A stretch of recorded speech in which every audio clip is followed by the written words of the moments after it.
We're back once again, another time, and we're here with Cracking a Cold One. It's your boy Brandon Tucker, whatever my name is at this point. I don't even know. Rufus, Justin, they're here as well as always. Well, except last week. Weeks. Except for those 2 weeks, where it was just me and it was just Justin, and Rufus wasn't here for that one. And you know what I mean. We're here. Yeah. We got things to talk about. Last week was 60 Minutes of Silence and has more views than the other one. Yeah. What the fuck are you trying to tell us, people? Huh? You'd rather hear nothing than these conversations we have, the wisdom and the guru-ness of us. Mm-hmm. In all fairness, Moose didn't even comment on last week's, though. Oh shit! So it did better in some ways, but way worse in the one way that actually matters. Yeah. Come back to us, Damn. Moose. Come back. Return, Moose. Yeah, return to sender. If you find a moose traveling around in your neighborhood, return to one of us. But last week was supposed to be our E3 episode, but seeing as though there was just, 60 minutes of silence. I was by myself, and I have anxiety, so that didn't happen. See, I get you. I'm picking up what you're putting down. So, I mean, in other words, we can just do it this week. I'm not picking up what he's putting down because he does Let's Plays all alone. Wait a minute. So. What the fuck, man? I'm doing things when I'm doing Let's Plays. I'm not just talking. You could do things while you were just talking. You were alone. You could have been playing a game while you were talking to us about E3. Yeah, exactly. Yeah, but it's E3 week, okay? We gotta have the full group here for all this E3 talk. Okay. All right. I'll take that. That's what she said. He got out of it. We almost got him. Yeah, we almost had him. But E3 was a thing that happened. Yes. There were conferences. Yeah, we had press conferences for EA, who gives a shit, Microsoft, Sony, Nintendo, Ubisoft, Devolver. There was that one whole cocaine one. Devolver. We had the PC gaming show, which actually had amazing announcements. I'm gonna skim right over that though, because there wasn't much, but whatever was there was amazing. So should we just start with in order, like the way that happened? Yeah, I'm not sure, but I think it was EA, right? EA started. Yeah. So EA garbage was. It's been said all over it was said all over the internet, but EA when it comes to their fucking presentations, that's not actually for players. That's not for consumers. That's for the investors, hey, check out what we got, yo. When the fuckface CEO of the company came out and started talking about oh my god, dude, cloud streaming for video games, that's the future, yo. No. Nobody wants that. Fuck you, sure. Maybe in 20 years when the technology's there for that. We didn't have much here. We had took us 10 minutes into E3 for a fucking battle royale mode to be confirmed for Battlefield. So that happened because people are just the way they are. So I have Battlefield 5. It's have you played a World War game before? You played this one. So. We had this one, but this one's got Battle Royale, but you can play that for free with Fortnite. Fuck you. All right. What else we got? We had Anthem. We got Destiny. We had Destiny 3.0 over here. Fuck yeah, man. Let's get that hype for something that's gonna suck. It looks good. It looks really good. BioWare have they're amazing. They've had some amazing games, obviously the Mass Effect series. There's been some Dragon Age games, but there have been some really good Dragon Age games. Andromeda was a disaster for reasons we don't need to go over. So I'm interested in Anthem, but I'm definitely gonna be watching it from afar because I've been through this cycle many times already. Destiny, fucking Division, a bunch of these games that are hey, live service, what's up? We're gonna have content for you, and then not really. But can we talk about the real star of EA's press conference? Sports! Yeah, man, look at this cup. Look at this fucking football. Look at this cup. Look at it! That's what you come to E3 for! The little promo segment with that fucking kid and was he a football player and they're talking about fucking playing. Why are you telling me about a Madden? I don't give a fuck about this Madden tournament. Fuck Madden. Yeah, Fuck that it. awkward like banter. Yeah, fuck that. Which conference was the one that had the fucking two guys facing each other in a mobile game? That was EA. That was EA was as well. fucking EA? yeah. Okay. That was Command and Conquer Rivals, What the which fuck was everybody that? was like, "Oh my god, Command and Conquer is finally back," No, but it's a no, mobile game. no. The sheer fact that both me and Justin at the exact same time in our group chat commented about wanting to skip through it before realizing that it was a live stream. That's bad if two people are saying that simultaneously. Why are you doing this to me? Tell me about the game. I don't need to see that. That's the one game I Yeah. don't need to see on E3. Yeah, I don't look, man. I know there's like esports for this kind of stuff, like mobile games and stuff, but I don't know. Why is this on EA? And like, you don't have enough good stuff for this to be like the middle point, And they just, it lasted so fucking. They showed more gameplay for the fucking mobile game, the fucking butchering of Command and Conquer, than they did for fucking Battlefield. That is true. That Yep. is in fact true. Like the one game that's basically every game ever you've ever done for Battlefield is the one you showed the least of, but at least people are interested in that. But no, fuck it. If I recall This mobile correctly, game. the guy who lost in the mobile game thing was just trying to get the fuck out of there as quick as possible. Yeah, yeah, yeah. Both of them came out like, dude, we're here for money. Let's just fucking leave.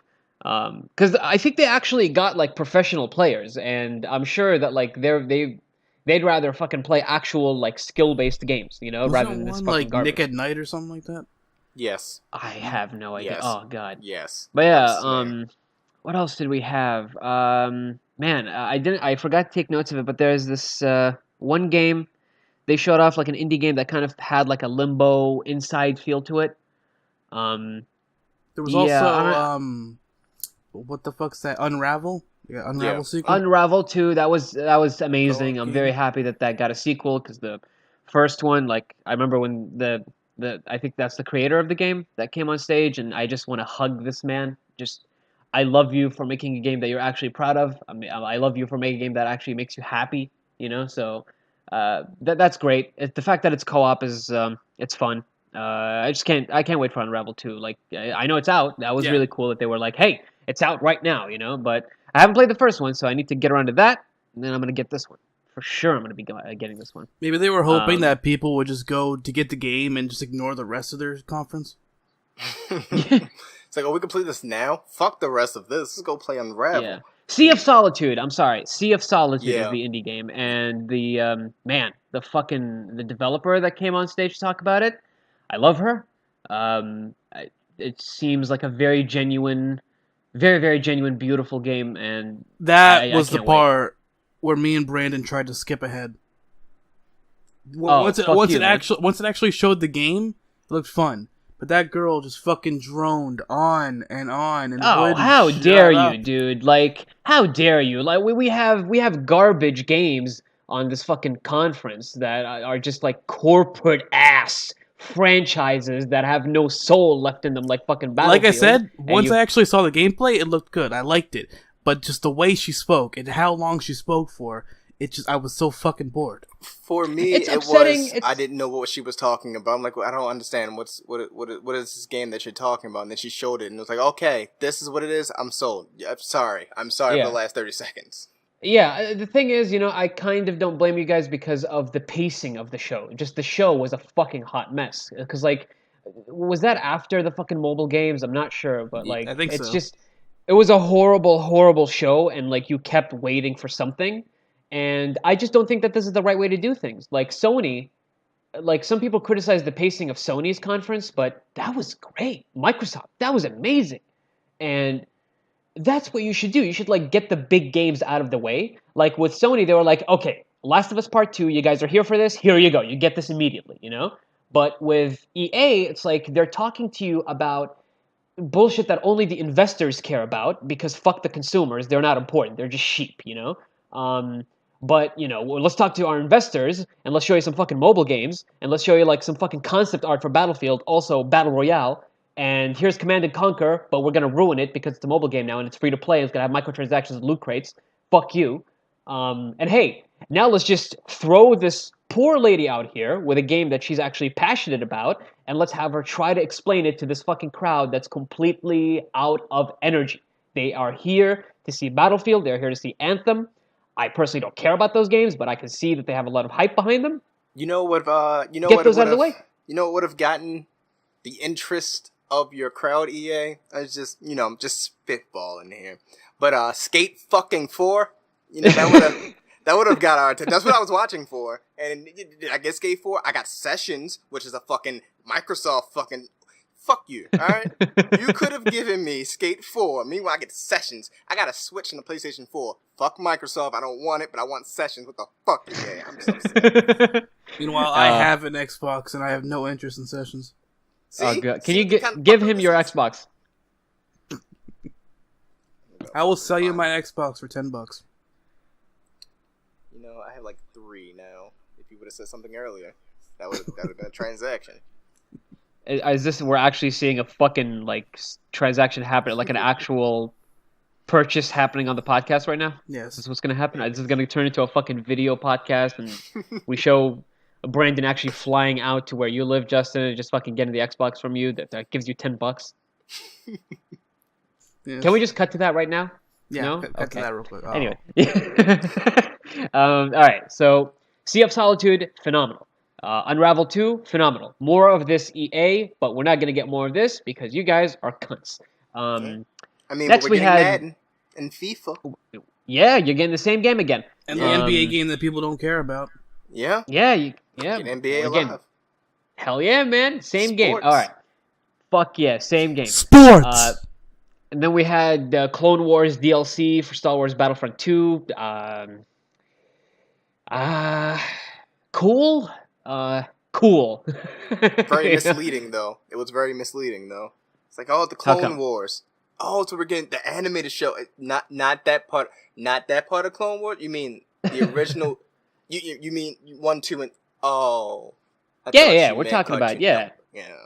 Yeah, and I don't know if they confirmed it, but I think Obi-Wan is going to be in the game about goddamn time. Anakin Skywalker, good shit. The game is definitely still problematic in many ways, and it deserved everything that happened to it. But this looks like good content, and if it's done well, this might be a good way to earn people's trust. But even if they earn your trust back, don't pre-order their games because you'd be an idiot if you do that. Next, we had Star Wars Jedi Fallen Order, which actually sounded interesting, but the poor guy from Respawn Entertainment, they grabbed the microphone and they're just like, tell us about your Star Wars game! Tell us! Wasn't he just chilling in the audience? He was just chilling in the audience and they're like, what's it called? A Fallen Order. Uh-huh. There's no logo. There's nothing. No concept. Nothing. We're not going to show anything. We're just going to talk to this guy and have him announce that there's a game they're making. Don't get me wrong. A Star Wars game by Respawn, amazing. They're the guys that make Titanfall. A game from those guys, from Star Wars, that sounds amazing. But same time, I'm still not over that Amy Hennig Visceral Games Star Wars game that they fucking canceled for no reason. Because, fuck single-player games. They were going to do an Amy Hennig Star Wars game? Yeah. Amy Hennig was writing a Star Wars game that was going to be in the vein of We're going to get some fucking Uncharted Star Wars? Yeah, you can find a trailer for it from 2 years ago, I think, or 3 years ago. Was that from before Disney bought them, or was that a different one? No, that was 1919 or something like that. Okay. That was the one that was canceled by LucasArts, and this one was basically going to be a replacement for that. Amy Hennig was writing it, so it had a bit of an Uncharted feel to it from the trailer that they showed, and it looked amazing. It was made by the Dead Space people, and they canceled it basically, despite the fact that it was one of the most hyped games ever, and they killed it. Oh, wait, one of the most anticipated video games of all time? Like WWE 2K19? Which you can pre-order now, despite the game not coming out for another, 4 fucking months? Pre-order it now because it is one of the most anticipated video games of all time. Fuck you, Michael Cole. But yeah, they canceled that, and they killed it because it was single player, and they didn't like that. And I'm just like, you hired Amy Hennig to write the game, and you got single-player developers to make it. What'd you expect?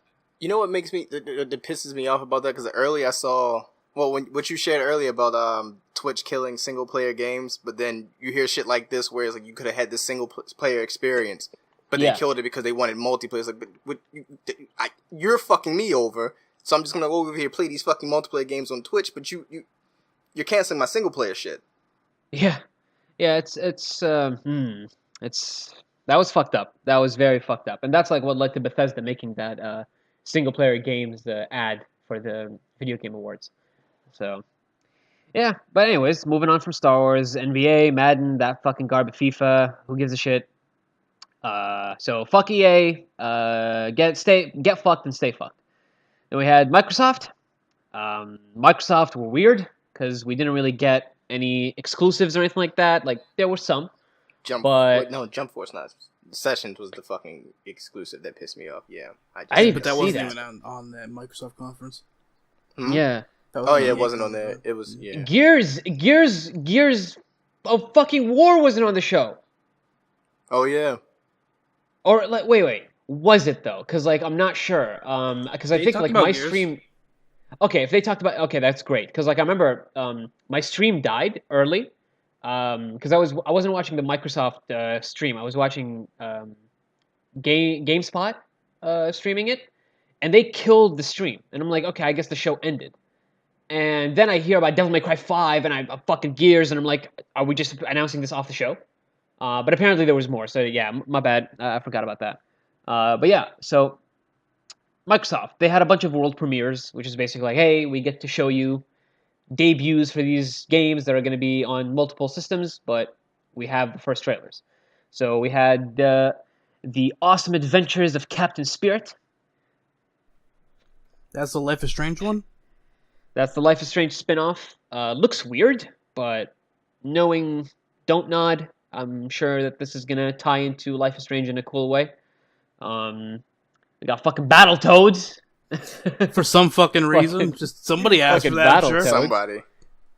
Somebody was like, there's all these hard games coming out, we need fucking Battletoads. Yeah, Battletoads. Cuphead gets a new playable character and an expansion. I'm not touching that bosses. Shit. I'm touching that shit. I'm like halfway through my expert playthrough of Cuphead. I can't fucking even beat the third island. I'm not touching that shit. Yeah, I can't wait to... You're at the final island then. Yeah, I'm on the final island, but fucking can't beat anything. I beat like one stage on the island. Yeah. But yeah, Cuphead expansion, that's great. Please give us online for that game, because I'd love to give play us online because I want to finish it. And for people like my friend here, Justin, you can do it alone. You don't need that online. Anyways, Rufus, we had Terry Crews. Before you move on. Okay. It is not good for my mental health to continue playing that game, trying to beat that shit, getting fucking pissed off. I don't know if you've seen my videos on my channel leading up to the fucking when I rage quit the game. First time I ever fucking did that in a goddamn Let's Play. I need you to just check out some of the later Cuphead videos, see what that did to me, and then tell me I can do it. I have watched your playthrough though, and I still think you can do it. God, fuck that game. Justin, you don't know true pain until you've gone for the fucking Bravo Zulu P26 achievement, which is to fucking beat a boss that's like one of the flying, like the plane bosses. You gotta only use the mini bullets. I forgot for a second that we were recording a podcast, and I almost left the call.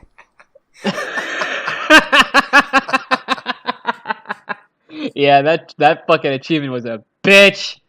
But I'm like working to 100% that game. I think I only have to finish expert, and I think I'm like in the third island now on expert. So there's that. Anyways, we completely lost our train of thought here. Yeah, Cuphead. Fucking new playable character, bosses, can't wait. Terry Crews was yelling a lot for some reason, and that's Terry Crews. That's Terry Crews. Summed up. Yeah. That's Terry Crews. He said crack, blap, blap, motherfucker, and then like we got a fucking trailer. Yeah, Crackdown 3. It looks amazing. Everybody complaining that it's delayed. It doesn't look good for like Microsoft in terms of like this being pretty much like their last exclusive that was like announced from a few years ago. But it looks phenomenal nonetheless. So can't wait for it. Um, then we had fucking Cyberpunk 2077. First Finally, person. How do you feel about finally. it in first person? I've heard like that people have been waiting for this for a long time, but I never heard of it before E3. I've heard told you in about it 5 passing. times. That's I probably know. where I heard it in passing. That is probably where I heard it in passing. Yeah, It's, like it's by the people who made The Witcher, Yeah, CD Projekt Red. but it's And first person. I can't wait, in all honesty, because first person fits the setting, and it's got a very it's cyberpunk. It's if you've played Deus Ex, you'll know why this is first person. Deus Ex in general, like Deus Ex specifically, for example, like you've got augmentations and stuff, right? It's futuristic, and a lot of this stuff has to do with the interface, and a lot of these things have to do with like how you view the characters. So when you're playing a first person game that's cyberpunk and it's a role playing game, you want it to be first person. That's like the best. I still think that Deus Ex is perfect. Like if you go for a takedown, it's third person, you get a nice little animation. But for the most part, it's all first person. In dialogue, it mixes first person and third person. So I know, I'm sure that they know what they're doing. CD Projekt Red are probably like the best right now in every way. Like they give a shit about their fucking consumers. They give you amazing game after amazing game. Their fucking expansions are better than full priced games. So, you know, Cyberpunk looks phenomenal. The actual writer of the book is involved in the game, and they've been working really hard at it for so long. So, I cannot wait. This looks amazing. Um, and then we had the Division 2. Who gives a fuck? It also had some awesome voice actors, but they're not actual voice actors in the game. They're just people that are supposed to be talking to each other through a mic in the game. And I don't know anyone who plays games like this and is actually like, "All right, cover my 6. I'm going in." That's I don't talk like that, Nope. assholes. It's kind of Not at shit all. you get in like fucking mobile game advertisements where it's like a person doing a let's play. Yes. Yeah. Like, hey, Justin, we're playing on Last of Us Online. I'm surrounded. I'm surrounded by hunters, man. I need you to cover me, man. Oh, there's someone over there. Nobody does that. For some reason, I thought you were gonna go into Will Sasso Hogan for a second. Oh, I don't know about that, brother. So yeah, Division 2, who gives a fuck? Dying Light 2, interesting. It's another zombie game. Surprised. Yeah, that was a surprise. I'm sick of zombie games, but if you're not sick of zombie games, that's a zombie game right there. Yeah. Dying Light. I love the first one, so I hate zombie games, but since I love the first one enough, I'll give you a tickle. So many sequels to games I've never played. So we had Dying Light 2, which was great. And what else did we have? We had the fucking trailer for Fallout 76. Todd Howard came on stage, and I'm like, "What are you doing here, sir? You have a press conference in a few hours." He came out and he was like, "Hey, check this out." I got really excited because the trailer was very cinematic. It was very colorful. I love the fact that it showed you, what this universe looked like before the bombs fell, and just what it looked like just very shortly after the bombs fell. So looks great, but we're gonna get back to that when we start talking about Bethesda, because we just got a cinematic trailer here. But hey, fucks. But anyways, and they also said that Fallout 4 was coming to the Xbox Game Pass. Xbox Game Pass is amazing if you don't know what that is. It's kind of like a Netflix subscription. It's available on Xbox One. I'm not sure about the 360, but I know it's on PC as well. And you basically subscribe, I think, for, I don't know how much it is. I think it's $10 a month. Basically like a Netflix subscription, but you can download games, full games, and just play them. Yeah. And if you start with them, I think it's like I'm not sure if that was like a limited time offer, but I know like someone I know like finished the entirety of Gears of War on PC by getting like a month's worth of Xbox Game Pass for like $1. So It was, I think, a limited time thing, but they also have a free 2-week trial. yeah, Xbox Game Pass is amazing, and they were really hammering it home that a bunch of these games would be coming out day one on the Game Pass. So that's phenomenal. That's just amazing. Like Crackdown, I think is confirmed to be on Game Pass immediately. So that's great. Um, But will Terry Yeah, Crews then we yell had- at me? Then we had Forza Horizon 4. Looks great for what it is. I'm just not into racing games. Yeah, it's great. The setting is amazing. Comes out October. Good stuff. And then we had Gears of War, Gears 5, and there was a fucking Gears of War mobile game that they announced as well. Like, that's kind of like it's got like a fucking Funko Pop gimmick to it or something like that. That was very weird. Yeah. There was another Gears Tactics game as well, a tactical game. So a lot of stuff happening for Gears of War. Halo Infinite. I don't know what that is. It's Halo, so like my interest is instantly gone. Like just right away. I love Halo. I love fucking Halo. hate but- Halo. I see what you said. I didn't Yeah. make a pun. You did. I didn't intentionally make. What was the pun? Infinitely. Halo Infinite. Continue. I was about to exit the call again. Oh no. Then we had Jump Force. Yay. Hmm? I want Yeah. that. I fucking, don't like, give a fuck about fighting games, but I like the concept. I want. Yeah, it's arena fighter, fighting game. Obviously, it's got fucking like Death Note characters or something like that in it as well. I saw like on top of like it was, like on top of like recently- Naruto and Dragon Ball. I saw on And, Facebook like One Piece.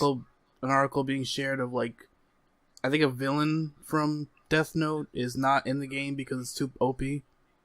Mm. Yeah, okay. Yeah, we had Just Cause. Yep. Just Cause is Just Cause. If you Just- liked, Just cause. if you like Just Cause, you're gonna love this. It's looking great. And then we had Kingdom Hearts Who Gives a Shit, Metro Exodus. Excuse me. Excuse me. Excuse you. Excuse you. me. Excuse you. Excuse me. Excuse you. I give a shit. 14 years. I Where you been? Where you been?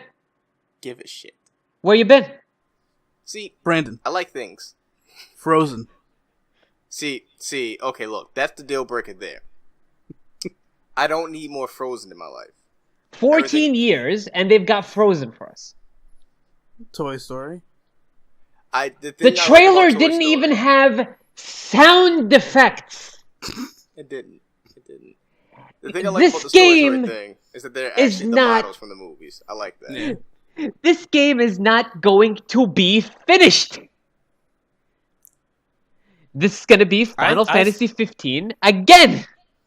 I still just want to know, like, the person who originally came up with the idea for Kingdom Hearts, like, what they were on at the time. It's a long Everything. story, and it's actually a really cool story. And you can look it up. There was a history there. The game almost didn't happen, by the way. But look, man, Kingdom Hearts, phenomenal series. 1 and 2, great. They announced 3 literally at the end of 2, and there's been nothing for 14 years. I was a child My only when thing, this game was a thing. as long as it's not as bad as Duke Nukem, I'm fine. Look, man, I don't fucking care about a goddamn iPhone series having a console game now. This series is no longer on consoles. This is not an actual game. This is a fucking game for me to play when I'm taking a shit on my DS or my phone, because apparently that's what it is according to fucking Square Enix. Not even a 3DS. They had like one 3DS game, and I don't even know what the fuck that game was. Like a fucking time travel and fucking alternative reality. What did you do to the story? It was simple, goddammit. It was confusing, but it was simple enough. They just fucked the story with these fucking spin-offs, and now they're like, hey, this is 3. No, it's not. It's like 5. What about Birth by Sleep? Fucking all these other games. What, you're just cheap enough? You just fucking cheapskates? You want to fucking make those games on consoles? You fucking cheapskates? Fucking cunts? Fuck you. 14 years. Fuck you. Fuck off. And the game's not going to be finished. Fuck you. But if you're looking Still forward to buying it, good for you. Yeah, you know, you get the fucking $80 edition, you fucking play that unfinished game, get disappointed by it, you know, that's your... No, I didn't say nothing about no $80, but Although I I'm not. will give them something. I don't go I that will far. give them something. I'm going to give them 2K. something. They have a $100 bundle on the PSN store right now with all 3 games. Actually, not even 3. It's fucking 1, 2, the cutscenes for the fucking DS trash. You got 2.5, 2, Birth by Sleep, more cutscene garbage from DS. And you got 2.8, which is my asshole, the 3DS game. And Cutscene City, and also a tech demo for 3, and you get 3. So by my like calculations, I think I'm getting 3 for like $10, and that's kind of what it's worth. But I also don't know if I want to spend $20 to $10 on a game that's not going to be finished, and it's probably going to have 5 season passes. Because by the way, Final Fantasy 15 came out like 2 years ago, right? It's still not finished, and they're going to be doing DLC for it after Kingdom Hearts 3 is out. You So look after me in January. my Brandon. You look me in my whore eyes, and you tell me that this game is going to be finished on release. That was an acidity burp. Hey man, I don't know what's going on over there. I think I broke Brandon. I think he just wants to fucking wield the Keyblade again. I'm just ruining it. That's all I want. I didn't give a fuck about those side games. That's why. And that's why Well, I'm actually. Brandon- That's why I didn't give a fuck about those side games. So everyone's But they're not like, side games. But yeah, they're I not know. side games. Yeah, that's the thing. It's like The everyone story was all continues. everyone was excited about those, and everyone's talking about them. Like, okay, I don't give a fuck, but okay, I'll just wait for Like, 3. I don't dude. want to ruin myself. You play 2 right after playing 1, and you're confused. Yep. Do you know how confused you're going to be if you play this without playing the fucking Nokia games? See, this is why I'm gonna be a lazy gamer. And go on YouTube and watch all that shit. So I don't. Good luck understanding it. Dude, I've watched videos before and I still don't know what the fuck's going on. So I'm gonna keep trying. I've done that once, like, where I couldn't play a game. It was Uncharted 1, because I fucking got Uncharted 1, and the game was broken.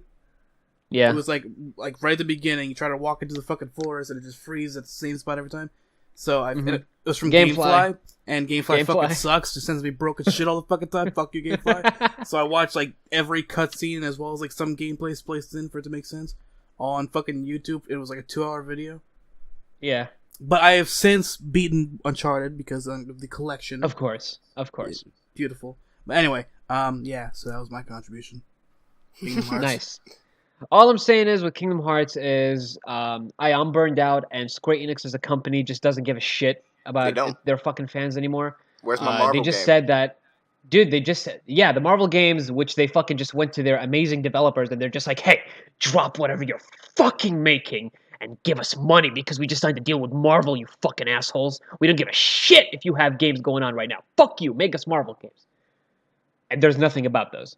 And fucking Final Fantasy VII's remake, which is probably going to be, I don't know, cut up into 5 different games. That's probably going to be out in 5 months, despite the fact that they just said that it's like exiting like early concept now. So just fuck this company, dude. Like, suck my dick. Fuck off. Fuck off with this shit. 14 years. Fuck you. The fucked up thing is here, we haven't left Microsoft yet. Yeah, man, we're like fucking like 35 minutes in, and like we haven't even gotten to Square's conference yet. We just been shitting on Square through fucking Microsoft at this moment. Yeah, no, I just fucking dude, Kingdom Hearts. Like, look, I hope that it's gonna be a great game, but in all honesty, I just talked to someone who was playing the HD stuff because they missed out on some of the games. Yeah. They're playing the actual game. They're not even watching on YouTube, and they're like, "What the fuck is the story? What is going on? What does this mean?" Look at what does this mean? How did this happen? How are you here? You're dead. You're dead. No, you're dead too. What do you mean? Wait, I killed you. I might have to go on a spiritual enlightenment before I do that. Make sure you're stoned as fuck. Yep. Make sure you're high as fuck when you play the game. Yeah. Anyways, fuck Kingdom Hearts. You know how I feel about that. But hey, if you're excited for it, just get ready to waste money. Fucking Ori and the Will of the Wisps, just another Ori game, which is amazing. If you played the Blind Forest, you'll know this is going to be great. We had a PUBG commercial for some reason. Is this port even playable now? We had Metro, looks amazing. Metro Exodus. They did say that it's going to be coming out on the same day as Anthem, though, so I kind of don't think that's a great idea. Yeah, then we had expansions for Sea of Thieves. I don't know if it's too little too late, but I know that game can be fun, but it's, kind of suffered from a bit of a No Man's Sky thing, from what I know. Finally, oh, and like I didn't touch on this, but Devil May Cry 5 looks great. Soundtrack is amazing. Please fix Dante. Please fix Nero. They look way too much like the fucking Ninja Theory DMC game. Fix that. I need them to look like anime characters, please. My inner weeb is not happy about this. Please fix their models. Although it's running on the Resident Evil 7 engine, which is amazing. But still, fix it. Also, I hope that Nico gets killed off in the first 5 minutes. And then, finally, I saved the best for last here. Sekiro. Shadows Die Twice. From Software's new game. Oh, yes. This fucking game. I'm going to fucking put hours on top of hours into and make no progress. Yeah, this. As soon as I saw the Activision logo, though, I was very terrified. I hope they don't fuck the game up, but it's FromSoft. It's Miyazaki directing the game again, and it's looking amazing. It's looking, in all honesty, like their best game yet. I'm not a big fan of Dark Souls. I can make arguments for that. I'd love to debate it, but that's for another day. I love Bloodborne, though. This game was basically developed as a Tenchu sequel. This was confirmed, by the way, and that's kind of why they brought back the grappling hook, the stealth mechanics, the takedowns, that kind of stuff. So a lot of it is going to feel like Tenchu, which is amazing, because when they teased that there might be a new game and some people were like, Tenchu, I'm like, oh god, is that even a possibility? I thought that series was dead, because I fucking love that series. It was played the shit out of it on PS2, PSP. I know it's not actually their game. They didn't create it, but they've made some games and they've published a lot of them. And they own the IP, I think. So, from what I read is that Miyazaki was actually wanted to make a Tenchu sequel, and then he figured that he wanted to make his own thing because he didn't want to imitate other people's work with Tenchu. So that's what gave birth to Sekiro. And Sekiro is going to be an actual adventure game. I hope it's going to have a story, not just text on item descriptions. And it's looking amazing. It's looking great. And that fucking gimmick with you dying twice, literally, that's great. That's a great departure from the Dark Souls, hashtag prepare to die. Oh my god, look at how I got fucked up by this boss, even though I didn't see that coming. So, seems like a change in direction. So, it's very interesting, and it looks phenomenal. And that's it for Microsoft. Okay. What's next? What we got next? What's next? What's next is Bethesda. Fiesta. Alright, Bethesda. Fucking, I just want to say right away, right from the fucking get-go, right from the goddamn, as soon as you start, co-op Wolfenstein. Yeah, oh my god. Yeah, wait, let's wait on that, okay? Let's wait on that. But, so, we started off with fucking Andrew WK for some reason coming out of Rock Out, which I loved, but people were confused. I loved how self-aware this fucking conference was. It was kind of a little awkward sometimes, but for the most part, I loved how fun it was and how comedic, and it had humor. And Todd Howard with the fucking commercial for Skyrim Very Special Edition. We'll get into that in a bit. Keegan. Mm-hmm. Fucking Keegan was phenomenal in that fucking thing, but yeah. So we start off with Rage 2. Obviously, that was leaked, and they mentioned that. Special thanks to Walmart Canada for leaking our game. So the collector's edition seems amazing. Fucking that talking head that they just quickly advertised in the trailer, which I thought was hilarious. The game looks like everything that the original Rage was supposed to be. Looks great. You have Avalanche making it, and they're the Just Cause developers. They made the amazing Mad Max game. So them making Rage 2 is as close as we're going to get to a Mad Max 2. So merging Rage and Mad Max is so perfect because Rage already is very similar to Mad Max. So this game just looks amazing in all around, and it's looking like it's using id Tech 5. I think that's the latest iteration of id Software's engine that they use for Doom, Wolfenstein. So looks great. Open world, Mad Maxy game with crazy enemies, fucking and a very stylish punk rock aesthetic made by Avalanche. The shooting and aiming from fucking Wolfenstein and Doom. I'm sold. I'm sold. This looks like a hell of a time. So yeah, Rage 2 looks great. Can't wait to see more for that. They came out and talked about Elder Scrolls Online. Great game.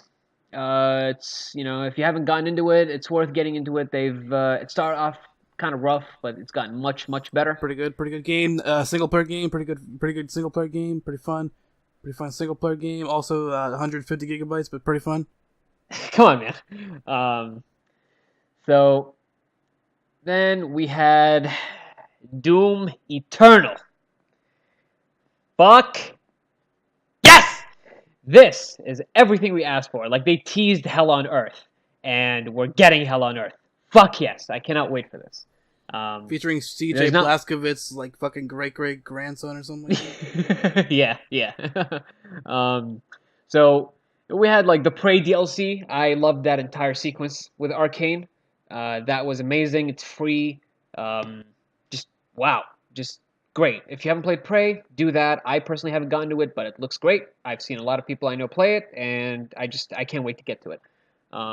So yeah, there's just a bunch of content for free that's coming out for it. That's actually out right now, and yeah, right this moment. Great, and it's getting like multiplayer. Pause DLC this podcast so you can go get it. Then come back. We'll wait. I'm not You're gonna forget. You're gonna forget to come back. But they're just gonna be like a couple hours later. They're gonna see this tab open. Like, what the fuck is this? So Quake Champions. It's currently like they said something amazing, which is like if you download it this week and if you don't have it, I think it's going to be free for good. Yeah, Mike downloaded it because of that.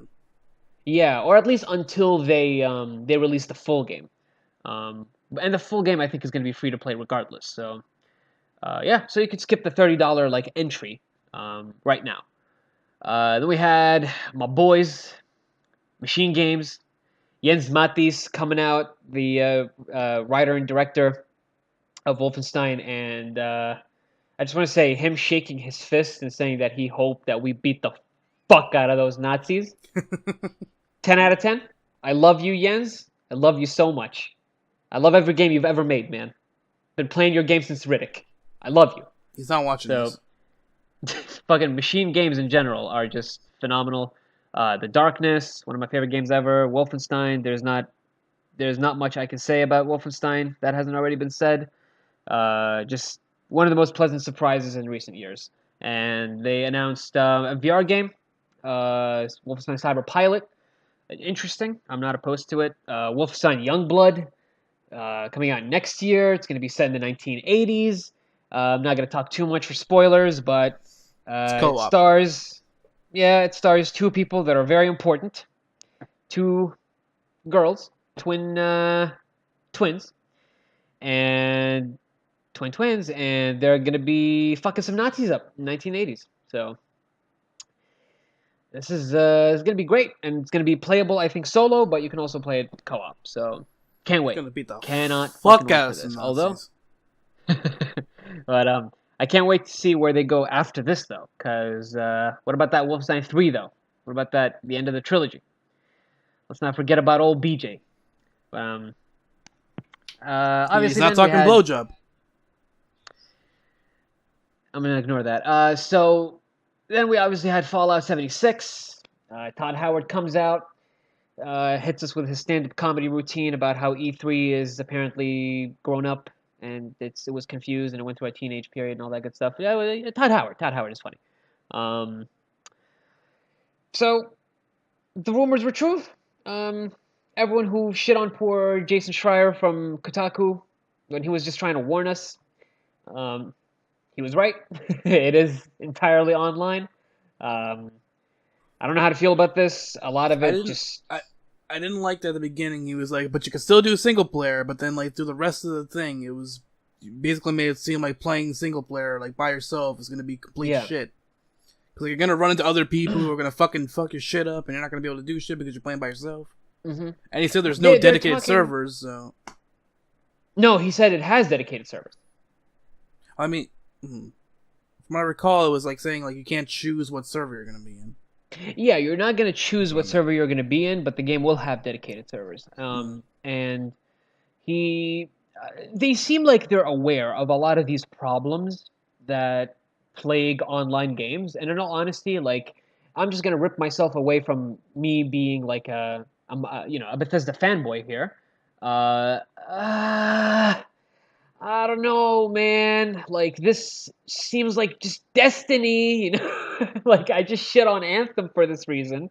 And this seems like just another one of these games. Like, I don't know how to feel about it. And it seems like it's going to have a season pass. Like, It looks fun to me, but I don't want to play it if I'm going to be able to get blown up by random ass people. yeah, it seems like it's very experimental in all honesty. And he kept saying this, like, oh, it's new to us and it's new to you. It seems like a bit of a hypocritical thing to do right after they, like, stuck up for single-player games and all this stuff last year. And they had an amazing year in 2017. Wolfenstein, Evil Within 2, like, just, it was amazing all around. Prey, Dishonored, like, it was great. And it just shocks me that, like, they're going so hardcore with online. I honestly wouldn't have minded this game if it had online capabilities and it was still a fully single player, like, Fallout game, you know? But you could just play it with a friend. That would have been cool. I just don't know how to feel about the fact that they're kind of making this, like, MMO, not really MMO game that's like Destiny or The Division, you know? I don't know. I don't know. I'm against it. And it's not going to have any human NPCs, they said. They want every, like, human UC to be a real person. They want people to, like, role play, which is, like, hey, I'm just going to, like, join the server and just basically be a merchant, you know? That's an interesting idea, but how many people are actually going to do that, you know? And I don't know, like, and even, like, when you're playing with friends, like, I'm not going to invite you to my session and just be like, hey, you be the fucking merchant in this server, okay? And just don't come near me, all right? I'm going to play this game like I am playing it alone, and you just sit there and do nothing. Like, I don't know. Way too experimental. My view on it is that it's something I was interested in. And yeah. Seeing as though I have two different groups of friends I play online with, you guys and then, like, my friends from Amazon, it's like you guys I play more 2K or fucking Grand Theft Auto, shit like that. Yeah. But with them, that's the kind of games they play, and seeing as though Fallout is the series out of all of them, like Destiny and all that other shit that I am closer to, Fallout would be the thing that I would pick over probably. I'm going to play Anthem with Justin, but it'd be Fallout over Anthem for me. And it's like, because shit like that is where, if anybody's watched any, like, videos online of, like, groups of, I'm going to say black people fucking playing video games, it's usually like, we make shit up. And, like, something in that environment is something clear for us to make sure, like, yo, go fuck that nigga up over there. Like, shit like that. Yeah. And that'd be like, that's something I would more so play with them. But, like, if it was, like, otherwise, if I didn't have them, I would say fuck that game. Right. And I honestly can't wait to play it with you guys. But, like, as a Fallout fanboy, I've always loved how depressing and lonely these experiences were. And the fact that, like, this setting is, like, my favorite setting just off of what they showed already. It looks gorgeous. I love the fact that it's a prequel. I just want to say, really quickly, I am most likely not going to play it because blood bugs. God damn it. But I refuse. Like, but, like, on top of all of this, you've got the fact that, like, it's 4 times bigger than Fallout 4, apparently. Apparently. According to Todd Howard. I love you, Todd. You lie. So, let's just wait on that. But he did admit that their games have a little bit of bugs. yeah, Todd was great in the presentation. He did pick and choose his words very carefully, though. Like, you can play it solo, But it is going to be always online. They didn't say that outright. It is always online, by the way. If you don't have an online connection, you cannot play this game. This game has basically got DRM or whatever. Like it's not actually DRM, but like it's always online. An always online internet connection. You need it. You can't play this game offline. So, departure for Bethesda. And oh my God, the creation engine. This engine, just please kill it. Like it's dying, dude. Like it's had enough, man. And I watched like the documentary that NoClip did on the game, and like, oh my God, this game just seems like hell to make. And imagine like all the bugs and all these like horrible launches that we've had for Bethesda games, but amplify that on an online game. How much you want to bet that this game is gonna fucking crash every 10 minutes on the first day? More than likely. I'm fucking terrified, man. I really want this to succeed. Like, if anyone can do this game right, it's Bethesda. I'm sure they're going to make a better game than Destiny, Anthem, all these games. But I'm still applying that logic to this. I love Fallout. I love Bethesda.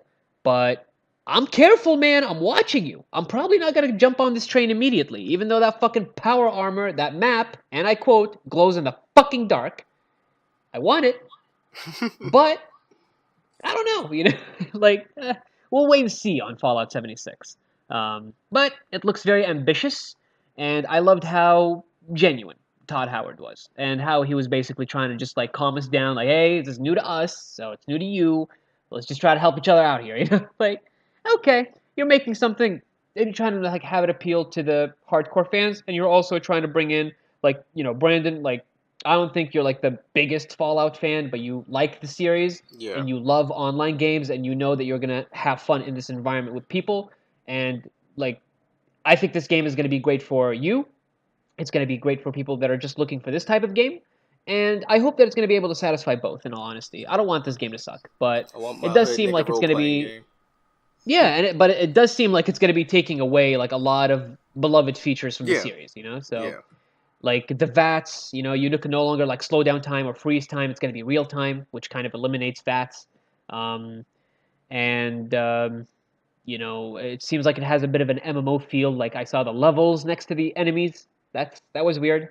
The fucking end game though, with the nukes, with the nuclear launch codes.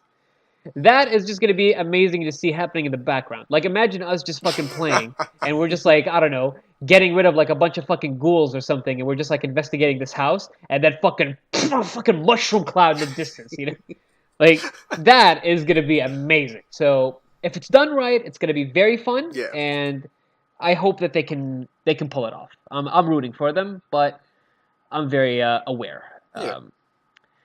And then... huge announcement. Finally, we confirmed Starfield, which has been this IP that Bethesda have like trademarked multiple times now. Is going to be their brand new IP for the not really much actually shown though. It's not something to much do with shown. space. Like that's about it. Yeah, but it's a game that Todd Howard has apparently been wanting to make for a long time. So, also it's going to be next gen.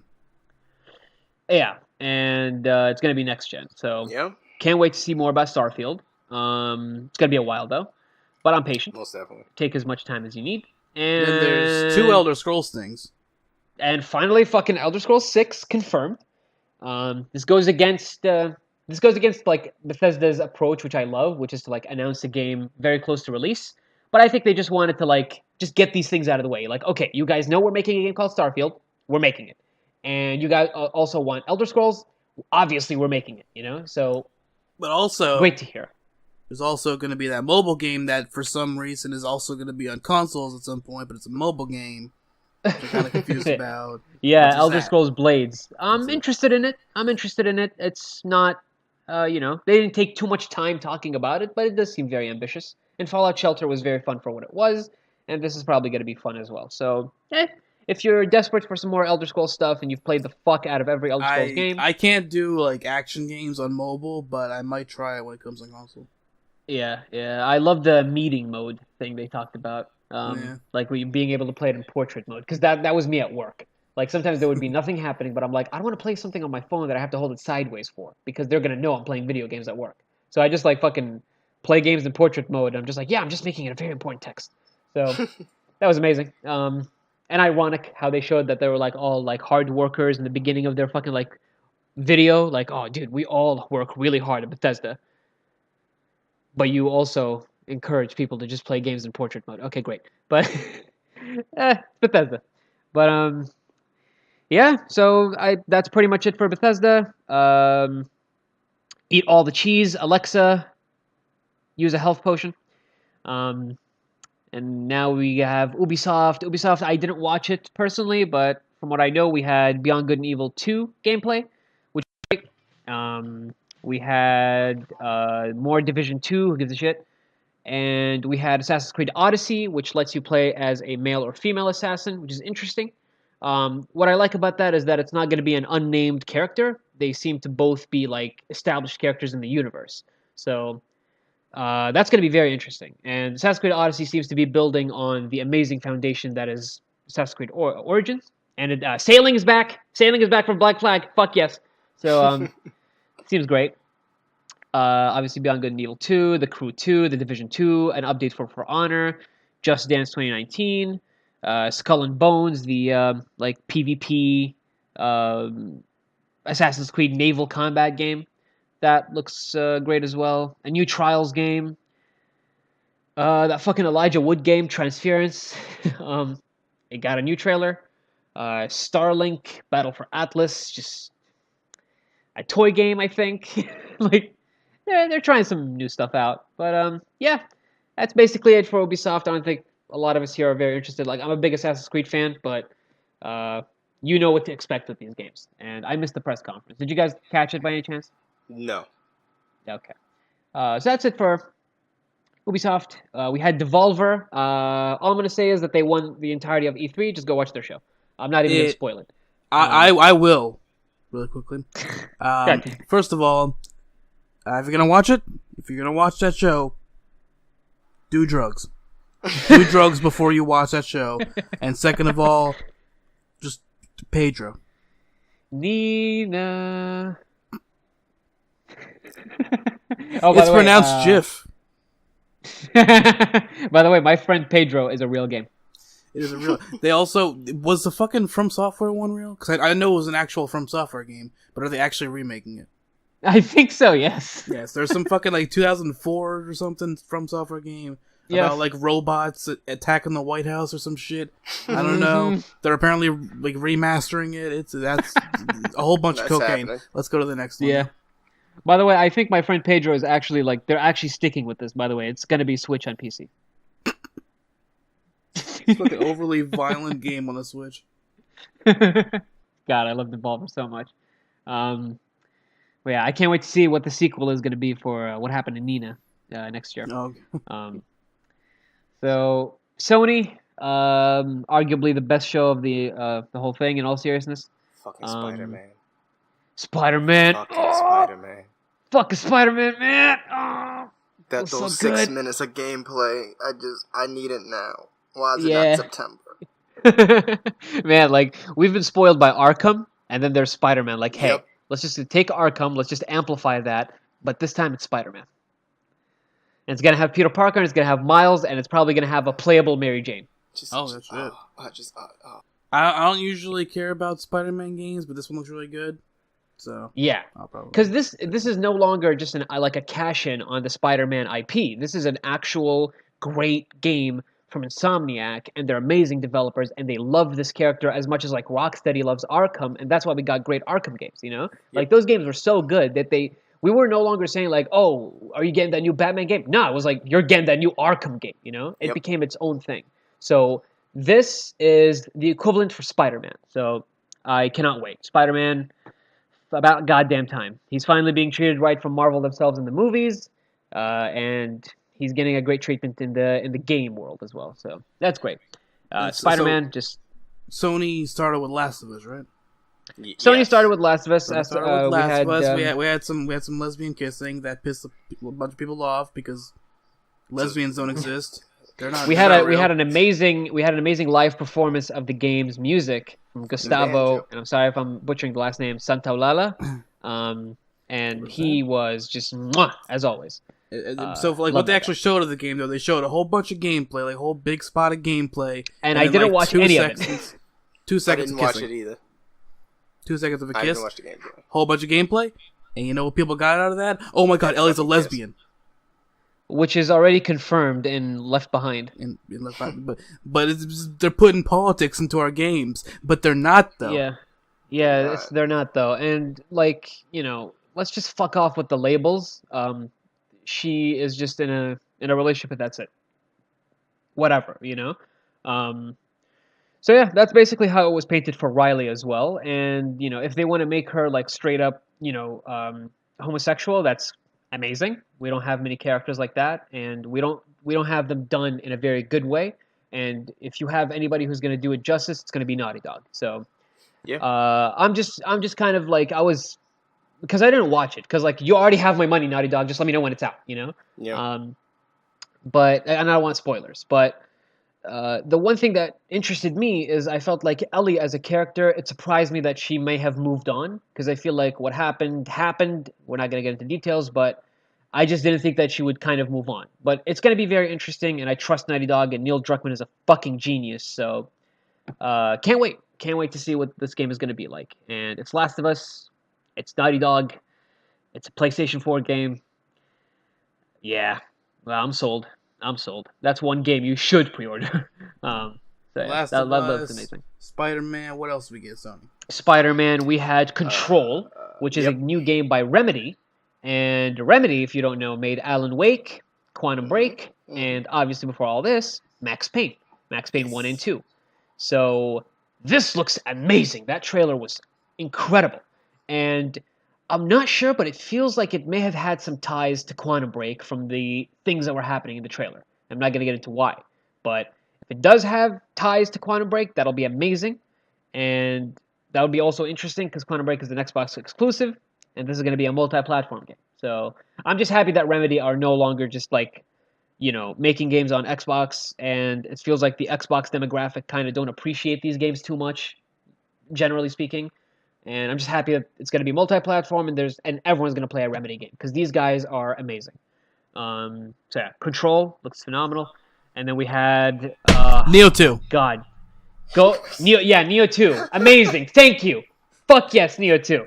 The first one is great, and I haven't finished it yet because I need to dedicate time to it. But yeah, like if you ask me, Neo over Dark Souls any fucking day of the week. And What so about we had Neo or 2 Bloodborne? confirmed. What about Bloodborne? I love them equally. And then we have we obviously had Neo 2. We had a gorgeous performance for Ghost of Tsushima, followed by gameplay. This is going to be Sucker Punch's next game. They've just been kind of off the face of the earth after Infamous Second Son and First Light, and I think those games are criminally underrated. Some of the best performances in gaming from fucking Troy Baker and Travis Willingham, Laura Bailey. Everyone was amazing in that game. Oh, yeah. Yeah, fuck that game. My heart. Have you finished it, Brandon? I have. You know which part I'm talking about, right? Yes. Orbital strike in that fight. Delson's face. Yeah. So, by the way, Brandon, evil or good ending? Good ending. I meant to go back and do the evil ending, but I haven't gone back to it. I wanted to go evil at the very end. I was good the entire time. I did make one evil decision, and I think you know which one it is. It was right after that part. When you find you-know-who. So, yeah. I don't know what's going Infamous. You play those games. But, Ghost of Tsushima. Finally, a fucking feudal Japan game. We've been asking Assassin's Creed for this, but it looks like we don't have to anymore, because this game, what the fuck, Sucker Punch? Why does it look so good? Why? How? How is this running on a PS4, though? How? I didn't even know this technology existed. Those leaves, that fucking real-time rendered blood, though. That blood not just being a fucking generic effect, that actually being actual blood that's gonna splatter on the fucking ground, though. Oh my god, this fucking game, though. Jesus Christ. Ghost of Tsushima. Looks amazing. Looks amazing. Yeah. And they fucking, like, straight up took out... Okay, sir, you didn't need to aggressively argue with me because I only said it looks very good.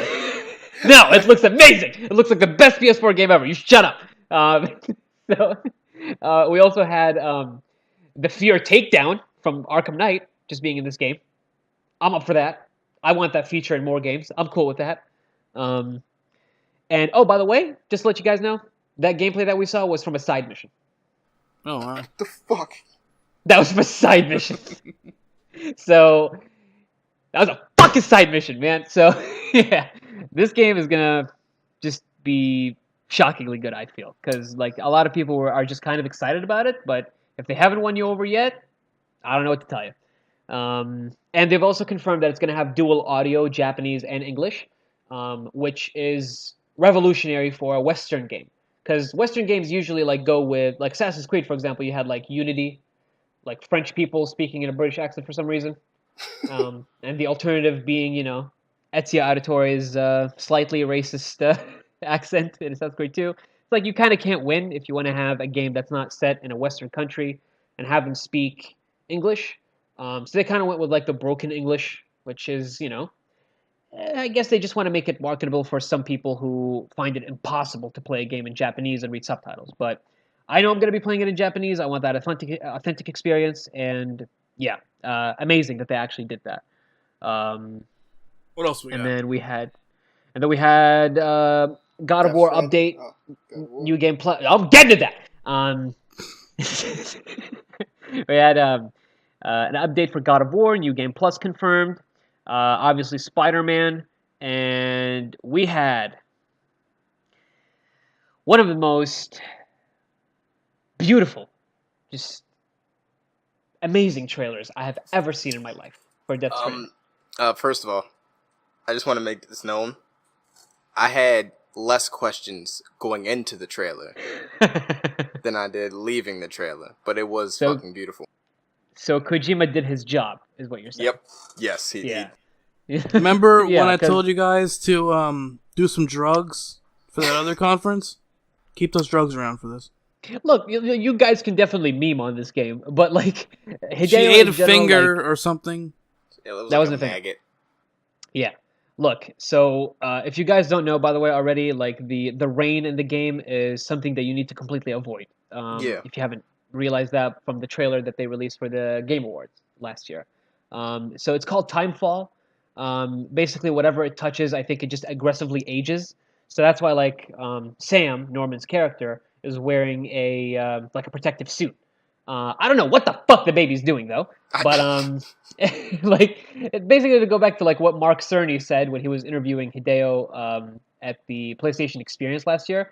He was like, "You play an hour of this game and you're gonna understand everything, but you're gonna be confused as fuck if you're just watching the trailers, and it's just Kojima trolling." So he wants to like give us enough details to get our interest, but he also doesn't want to spoil the game. Yeah. So just beautifully cut. Ridiculously artistic, graphic in the best way, amazing casting. Fucking climbing up the side of the mountain is what got me. The toenail scene. Oh, sweet Jesus! I didn't notice it the first time, but when I went back and watched it with Ashley, like we both cringed hard as fuck at that part. It's like no, Yeah. Yeah. Death Stranding is gonna be Kojima Unchained. He has been locked behind, and they've been forcing him to make Metal Gear games. And while they were amazing, he's been wanting to move on from that series for a long time, and I'm so happy to see him doing what he wants to do. And the man understands film. He understands just direct. Like he's become so amazing with his direction in Phantom Pain and Ground Zeroes, and this seems like just an evolution of that. So I can't wait. I can't fucking wait. This game is just I can't describe it in words. We had PlayStation 4 like exclusive called Deracine. I don't think this was on the show, but it was interesting. Have you heard anything about this game? No, I just remembered the Justin Roiland game when you said exclusive. Yeah, there's Deracine. I think it's going to be a VR game, and it's made by From Software. So. Oh right, okay. Yeah, I don't know. Game. Yeah. And then we had Kingdom Hearts 3. Let's just move on. We already talked about that. And finally, Fucking Resident Evil 2 remake. Good God! What the fuck was that? Fucking gameplay as well that they released after that, and the fucking like other trailer that they released. This is just amazing. They look like they're going with like the direction from Resident Evil 7, which like got rid of the cheesy dialogue and it was like emotional and God, like really, really grounded in comparison to the other games. Obviously with, viruses and all that stuff. But like aside from that, like the characters all seem real, and seeing them take arguably the best game in the series and apply the Resident Evil 7 like treatment to it, I have no words. I have no fucking words. And I just want to add like one last fuck you to people who have been like badgering Capcom about this remake. Fuck you, because I've been telling everyone, like I've been arguing with so many people over this game, and they're just like, fuck you, stop releasing stuff for like Resident Evil 7 and stuff like that. Where's Resident Evil 2 remake? And I'm just like, they're gonna announce it when it's ready, bitch. Guess what? It's ready. And it's announced. And it's coming in January. I can't wait. But yeah, this game is something. And I think that's it for Sony. Yeah? Hmm? I think we've covered everything here. There was also Call of Duty Black Ops 4. Who gives a fuck? Yeah. And finally, just going to go over this really quickly because it is what it is. Nintendo. Let me do Nintendo. Go for it. Okay, so there is a new Mario Party game, which has online, but not for the full like board game thing. Dude, that fucking like mixing up the screens thing, like putting the screens next to each other, that was very interesting. Yeah. Yeah. So they have that. What was the other new game they announced? Fire Emblem. New Fire Emblem game. Yeah. That's cool. So they had that. Mario Party, Fire Emblem. Also, Smash. That's it. Just Smash. Come on, man. Everyone's in it. It was Snake's they had like fucking a fucking 45-minute presentation with half an hour being just fucking Smash. Everyone's back. Man. They have two new people. The Snake, and he's voiced by David Hayter. Voiced by David Hayter, got a flat ass, but he's back. Fucking Samus lost her tits as well. Every character that's ever been in is back, and then they haven't added Waluigi yet. I don't know. People apparently want that. And they added Ridley from the Metroid games and the Splat Inky whatever the fuck Inkling from Splatoon. Yeah, those people. And they showed off like a fucking shit ton of like the characters, what they look like now, and all their shit. And yeah. And they also confirmed that Hollow Knight, which a lot of people were wondering when that's going to be fucking coming out on Switch. They were just like, "Oh, hey, by the way, it's out today." Yeah. No. So yeah, if you guys haven't picked up Hollow Knight, please do so. It's amazing. Before we move away from this Nintendo conference, I just want to Fortnite, came out for the Switch. We're gonna shit on Sony now. For the for during E3, and I got it because I would like to play Fortnite on my Switch, and Yes. the sheer fact that I can transfer my account from my PS4 to my phone, albeit without the fucking V-coin shits that I fucking bought because they don't transfer it to my phone. But I try to transfer my account to my fucking Switch, and I find out that Sony doesn't allow that shit. And Sony came up with an apology, but it wasn't an apology. Sony just give me my shit. Yeah. You're promoting this cross-play shit, but you're hindering your own cross-play by fucking not letting... Yeah. I will fuck you up, Japanese people. Look, man, and like the former head of Sony Online Entertainment, John Smedley, talked about this, and he basically said, His and I have the fucking quote name is right Smedley? here. Would you grow the fuck up? Jesus. Smedley. Jesus. So John talked about, this is the direct quote. He responded to Greg Miller saying, "If we keep the pressure up, this problem goes away." And then he followed up saying, "By the way, when I was at Sony, the stated reason internally for this was money. They didn't like someone buying something on an They didn't like someone buying something on an Xbox and it being used on a PlayStation. Simple as that. Dumb reason, but there it is. Yeah. And that's basically why they don't want the crossplay thing to happen. It's like, you pieces of shit. Now I have to, in order to progress on the fucking Switch, I have to spend another $5, and then on top of that, another $10 because you don't get all the fucking points you need for a battle pass, and it's just, I have to do this twice now. I have to do it on my fucking PlayStation, and no. I understand supporting the shit, and I want to support it, but goddamn, if I was able to transfer my shit if I had an Xbox, I'd have been fine. I didn't have to spend any extra money. Now I gotta spend extra money. Right. You fuckers, I don't have money like that. So that, people, was E3. No. Right after that, just very quickly, I know it's not E3, but I need to talk about something. Hitman 2, go buy that right now. But that was also announced like pre-E3, and it looks phenomenal. I just wanted to point that out as well. I forgot about it. One last thing that's not really E3 related, but they just announced this PlayStation. They're doing like a new PlayStation Hits line, where a lot of their best-selling games are going to be $20. Just and 20. They're finally doing this Yakuza with 6 PS4. or Yakuza 0? Yes, including Ratchet & Clank, Last of Us Remastered, Uncharted 4, Battlefield 4, Doom, Project Cars, Street Fighter 5, Yakuza 0, and Yakuza Kiwami, the remake of the original, and Metal Gear Solid 5, the definitive edition. So, $20 for Yakuza Kiwami and 0. Your bitch asses better go fucking buy that shit. That's very Oh, and also E3, Yakuza 0 and Kiwami are coming to PC finally, fuck yes. Did we skip the Square Enix one? There was nothing there. There was nothing. All I want to say is I am still extremely excited for Shadow of the Tomb Raider. Yes, Shadow of the Tomb Raider looks amazing, made by Eidos Montreal. Looks great. Can't wait for it. Now, we have just over, 10 minutes to go over every wrestling thing that's happened this week. Before we do that, one last video game thing, since we haven't said it at all. Fuck Polygon. Now, Brandon... start us off with NXT. Let's try. NXT. Oh fuck! What was the order of NXT? Ah, damn. We weren't prepared.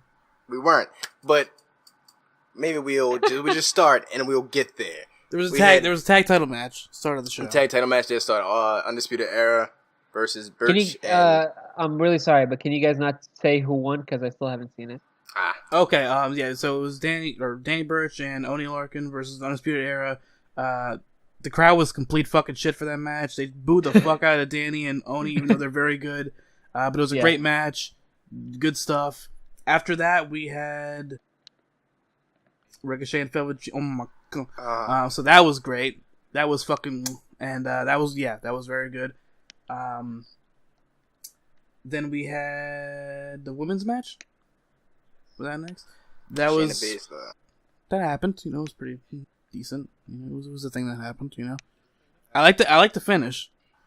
Yeah. Without saying what happened because Rufus hasn't seen it yet, but I did like the finish. That's the one match where I know what happened. Okay, so we could say it then. Nikki ended up passing out to the fucking choke, whatever the fuck. But she right before she passed out, she just fucking smiled. She's like, "Fuck this bitch! I'm not gonna tap. I'm just gonna fucking go to sleep." Had a nice fucking rest. After that, we had the NXT Championship match as the co-main event, not the actual main event. Aleister Black versus Lars Sullivan. Yeah.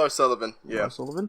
Good match. There was one very unfortunate botch that was really suck out, but it was still a good match. And then the fucking main event. Oh my god, the main event. Oh my god. Gargano versus Ciampa. Chicago Street Can't Fight. Wait. I can't wait. Fucking right, you can't. Oh my god. My pants. So fucking moist. Moist is not even the fucking word. It was a tsunami in my pants, motherfucker. Yes. So that was NXT. That was NXT. Great show. And then we move on to Money in the Bank. Brandon, which was trash. I enjoyed Money in the Bank. There were two matches that stood out that pissed me the fuck off, but I enjoyed it. We started with Big Cass and Daniel Bryan. Yeah. In a match that was a match, and now Big Cass got fired, so okay. Yeah. I mean, shit happens. He was released. I don't know why, but you know. But that match happened. Go ahead. No. Well, I was just saying that match happened. Yeah, match happened, and Bobby Lashley and Sami Zayn, which is also a match that. I understand why that match sucked now, because apparently Sami's injured, so they had to just kind of keep it sort of simple and quick. So I get why it sucked, but it still sucked. You just ruined Bobby Lashley by bringing him back into WWE. We were so happy, now he's just... Yep. What? He It's a was sawing there. suplex. That's not his finisher. He was there. He had Seth Rollins and Elias, which, Jesus fucking Christ, that match. Elias should have won. Elias should have won. I mean, given what happened on Raw, I'm Elias happy he should have didn't win won. because of what happened on Raw, but I still want Elias to get all the pushes, every Yeah. single push. Yeah. What else? What was next? What was the next one? Was it gender and no? It was the SmackDown Women's Championship. Carmella Time for some fucking differing opinions. Asuka. Yeah, if you like that, you're bad. It was bad. You should feel bad. I'm bad. I feel bad, but I don't. But I'm bad apparently. Brandon, are you bad? Yeah, you are.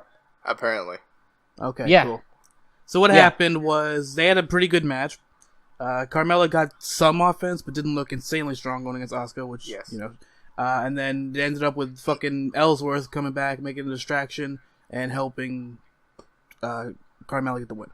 The way they explained the match was, you think of a popular girl who always talks shit, and she finally meets a physical match, but she can't really get the upper hand, so she has to use some bullshit ass ways with her friends in the back to help her win the fight. That's essentially I what liked it it because I But wanted it's Carmella not to believable.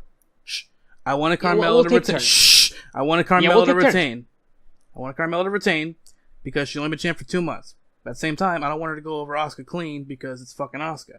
So how do we do this? I wanted her to look somewhat strong, not overly strong because she's a chick shit heel, but somewhat, which I felt she did. Right. She looked decent during the match, and then she had to win by, cheating means, which I felt was the only possible way they could win that, was her actually winning.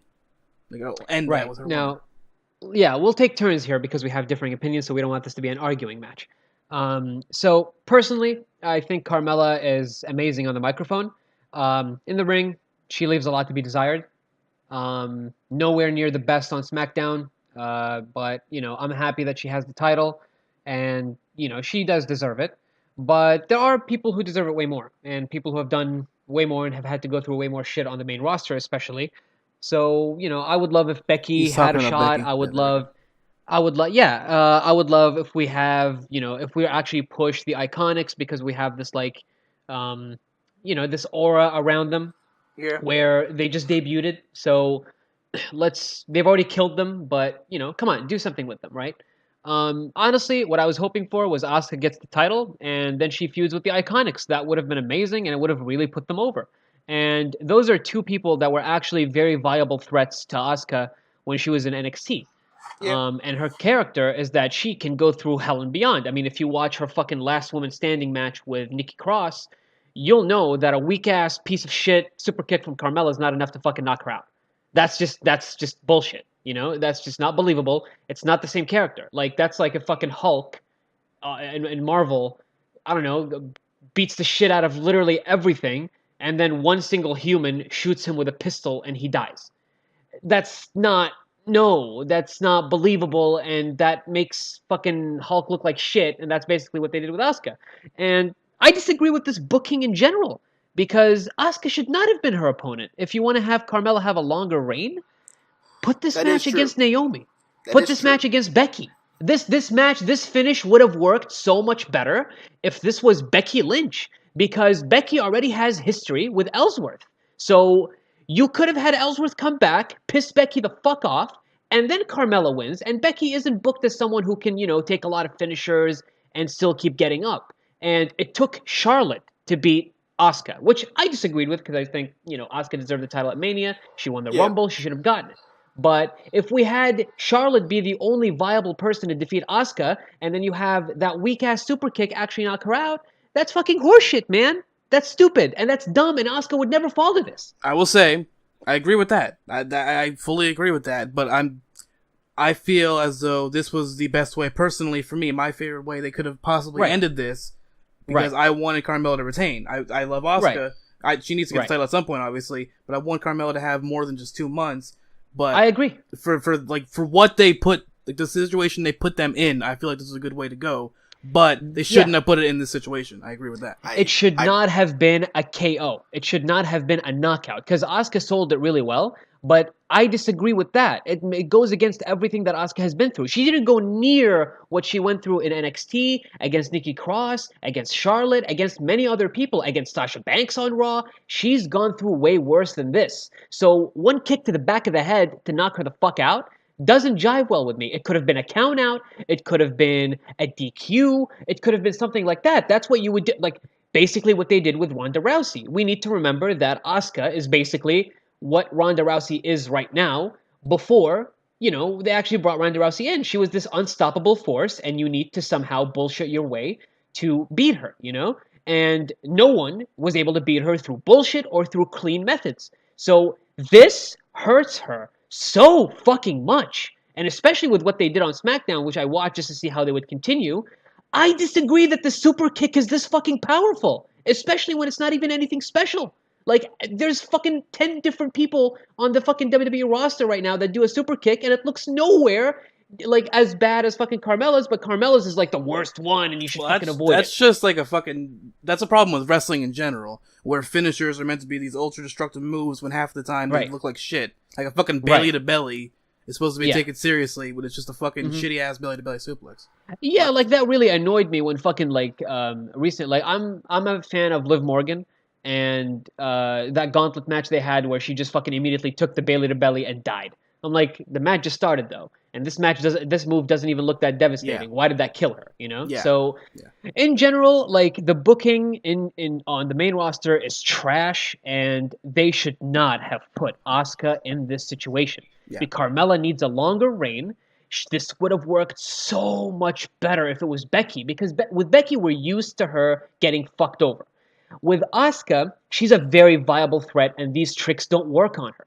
So them doing this to her, it should have been a countout. It should have been a DQ. That was the best possible way for them to do this. I don't agree with Carmella getting the fucking pin.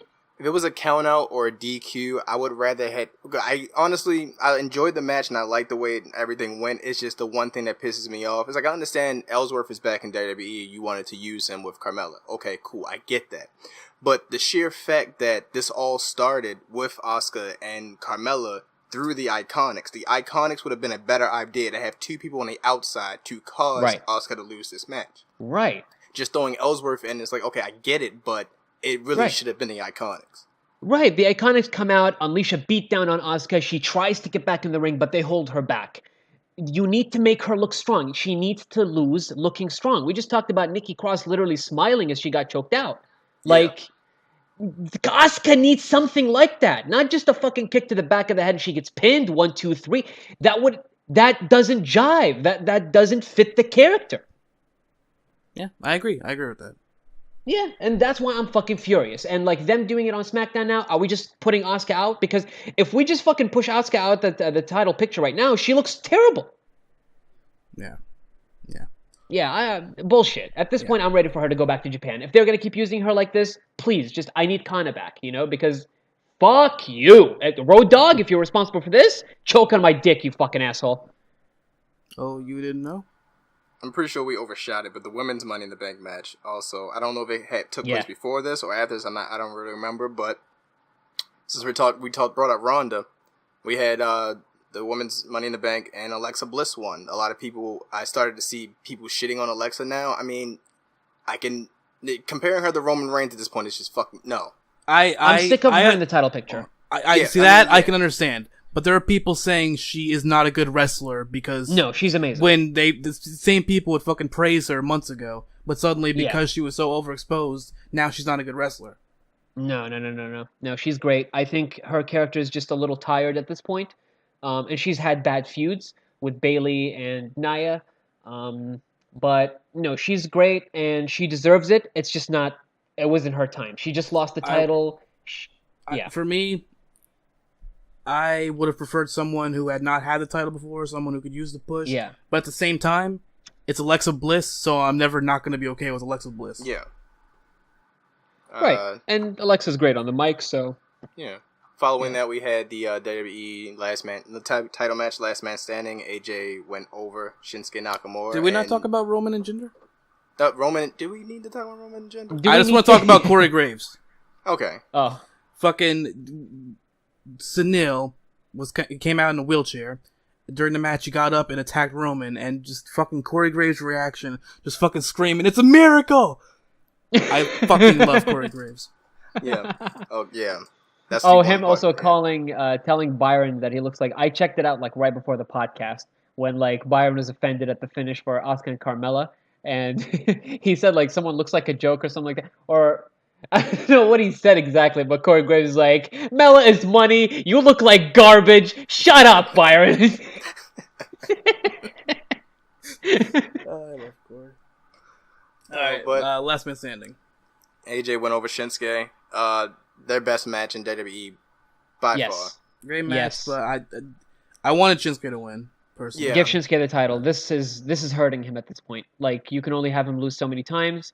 Again, Royal Rumble winner. What the fuck are we doing? I mean, since we're running out of time and I'm not going to really get time to get to SmackDown and Raw, I want to point out that Shinsuke is now entering a feud with Jeff Hardy, which I am excited for, honestly. Yeah. I mean, it's a good way of keeping Shinsuke in a title run without him being overexposed even more within the world title picture. Yeah. But he should have won. I do his fucking acting at the end, his selling at the end with the fucking low blow and everything, just fucking amazing. I love you, Shinsuke. He's so this good. heel run is just so fucking like fuck the matches. This heel run is just mwah. Right. Yes. And then we ended the night with the men's. Wait. Oh wait! Almost forgot. Ronda versus Nia, which was a fucking great match. What the fuck? Amazing match. Like, I know Ronda is actually pretty decent. Like, the transition has been good for her, but I did not expect that. I didn't expect her to get her ass beat, first of all, and like actually look amazing. Like someone who is known for legitimately beating the fuck out of people, being good at pretending to be hurt. Right, and like that's the thing. Like Dave Meltzer made a great point that it's because she doesn't see it as play fighting and fake fighting. She believes it. That's why, like at WrestleMania, she was fucking headbutting the ring post. You know, like she is in love with this, and she's all about it. And I love that. I think she sold too much, but I would have her sell less. But her comeback was. Wow, that fucking comeback. Oh my god. I have never seen a crowd get behind a female superstar the way they did with Ronda. Like, that was mind-blowing. She is the best thing in WWE right now in terms of how they're handling her and in terms of just the attraction that she is. She's my favorite thing in WWE right now. And I, like, whenever she's on, I'm tuning in. Like, they haven't had that. That's not going to be for a month. See, this is what I wanted to bring that up. The fact that the match ended in disqualification with Alexa coming in, hitting both of them with the briefcase, and cashing in and effectively winning the title. We transfer over to Raw where she's having her coronation as champion, blah, blah, blah. And then fucking Ronda just comes in, tears through fucking that everything. Fucking punch to the like heart that she gave Alexa. Good God. She beat the fuck on Kurt. She beat the fuck out of Alexa, she beat the fuck out of Kurt, she beat the fuck out of numerous referees, and she put Alexa through a fucking table with a powerbomb. I love her. Just the fact that they've had this suspension for the 30 days, this gives Alexa to have her little time with the title, her thing with Nia at Extreme Rules, and it keeps Ronda as a attraction. And just giving her this month off, and that she's said on her way out that she'll be back in a month to whoop Alexa's ass. That's she champion or not. Champion or not, she's gonna kill her. And if she's not champion, this gives us more time to have Ronda chase it. And even though it's early, even if Alexa's champion, and even if Ronda takes the title from her next time, it's great because now she's pissed. You know, like there was nothing really interesting about Nia in terms of the feud. Although I just want to get this out there, I feel bad for Nia because she deserved more time with the title. But Nia was amazing in that match. Ronda was phenomenal in that match. Alexa's cash-in was really fun. And the segment on Raw was mind-blowingly good. And Ronda looked amazing. I can't wait for her to come back, and I can't wait for her to kick Alexa's ass. And now we actually have a very personal feud for Ronda. Yes. And we got to see angry Ronda. And And then now we're at the Money in the Bank match, the big finale of the night. Yes. Which the winner was the one I wanted to win the least out of everyone in the match, but that's in a match where I wanted everyone to win. Yes. Yeah. Yes. It ended up being Braun, who I feel like doesn't need the Money in the Bank, but at the same time, just the idea, fucking Brock Lesnar shows up and then Braun Strowman just fucking runs down the goddamn ramp with the briefcase. It's fucking horrifying. He jogged through a ladder. He didn't run. He jogged through a ladder. He jogged through that fucking ladder. He fucking murdered Owens. Fucking ladder. I thought Kevin Owens was fucking dead. I thought they killed his character off. Oh my god. Just like when the camera pulled back and you just see this fucking dot just fall through the table with such... Kevin, are you okay? I know you were on Raw, but are you truly okay?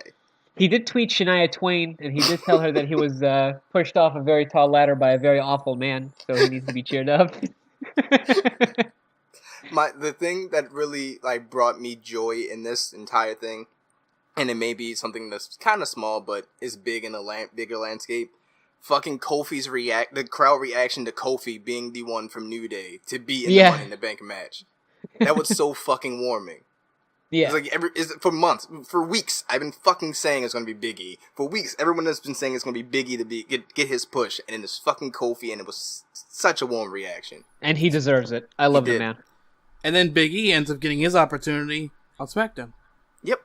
But the fucking Gauntlet match gets eliminated first, but he was there. So. But that match with fucking Daniel, it's like I knew it'd be good because I mean they're both amazing, but I never thought the chemistry between Big E and fucking Daniel Bryan would give me a match and I'm on the edge of my bed like, what the fuck is going on right now? Did you see the way he was looking at him though when he was on the fucking mat, when he was just humping the mat? So I would like to get to the end here quickly because we're kind of way over. But yeah, I want to talk about this match. It was a gauntlet match. Winner faces AJ Styles at Extreme Rules for the title. Started off Daniel Bryan and Big E. Now, what I thought was going to happen was that Daniel Bryan would make it to the end, and it would be against Samoa Joe, and then Samoa Joe would beat him. What ended up happening, Big E gets eliminated first, then Samoa Joe comes out. Daniel beats Samoa Joe, gets his ass beat by Bludgeon Brothers randomly. Then the Miz fucking hauls ass out there, hits the Skull Crush finale and pins Daniel. And then it's down to Miz and Rusev, and I'm already fucking wet because one of these two people is getting a goddamn title match. Ends up being Rusev, which, fuck yes, his first ever solo WWE title match. And it's against AJ Styles. That match. The fucking handshake. It felt to me like they were going to finally sort of break Rusev away from Aiden English and make him a face based on how, like, because AJ came out, he put the title down in front of, I almost said Biggie, in front of Rusev, and he offered a handshake. Rusev accepted. Then Aiden was like, yo, what about me? And then AJ kind of like laughed that off at first, but then he went to do the handshake, and Aiden did the whole fucking, no, I'm just playing with my hair. I'm not going for a handshake. He did that whole bit, and so AJ decked him in the fucking face, and Rusev just kind of looked at Aiden like, yeah, I mean, you kind of deserved it. You would think Rusev, since they keep flip-flopping on him being a face and a heel, you would think Rusev like, oh, fuck that handshake, you hit my friend. But it's just like, okay, Aiden, you deserve that. You shouldn't have did that shit. Yeah, so it definitely feels like Rusev's finally going to become face and sort of break out on his own, which, fuck yes, that should have been happening for a while now. Any other noteworthy things happening around SmackDown? Ziggler beat Seth Rollins for the Intercontinental Championship. Seth did a open challenge. Ziggler and McIntyre came out, and Ziggler ended up winning the title, and I'm fucking hyped for that. What do we... We already have the whole Shawn and Diesel aspect of it, and then you put the Intercontinental Championship in the middle of this. It's just... And now we have to get Drew as Universal Champion to just complete it. Mm. Yes. WWE, you do good sometimes. Yeah, you fuck your talented performers over, but sometimes you do something good, like Ronda. But, also, Kurt Angle announced that there's going to be a multi-man match of some sort at Extreme Rules to find out who's going to face Brock next. And Roman and Bobby are, so far, I believe, the only two confirmed for it. Yeah, and I read some sort of report that, like, Braun having the briefcase is like a break glass in case of emergency thing. If Roman wins the title off Brock and people reject it. Well, I mean, that would... If people reject. In fact, there's an if. There should have been quotes on that if. Yeah, that's Vince. I feel like every time Roman wins the title, someone's gonna cash in on him. It's like, fuck, it's not working again.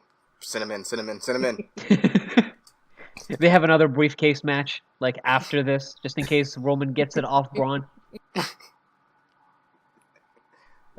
Yeah, so that's wrestling, and that's E3, and that's fucking like an hour and 40 minutes. Yeah. Sorry, Justin. Sorry, Justin. I gotta edit this. Yeah. He's edit this. I can help. How? Just give me instructions, man. That's not how editing works. Yeah, I know editing. Just let me know, man. It's not a joint thing two people can do from fucking different countries. No, it's okay, man. You just tell me what to do and I'll do it. I'll suck your dick for free. Got an outro for us, Brandon? Yeah, I do. I actually got one this time. Oh fuck. It's like 10 episodes in. Holy shit. Alright, look everybody. Look, this is the end of the show. We talked about a lot of things. Cool. But like, share, subscribe, let your friends know about this, get those views up. Justin needs a custom URL. But we've had fun here today. 42 more subscribers. He needs 42. We've had fun here today. Cracked open a couple cold ones, my boys. Do the same. Love ya. I'll suck your dick for free. I did the kiss. That was me.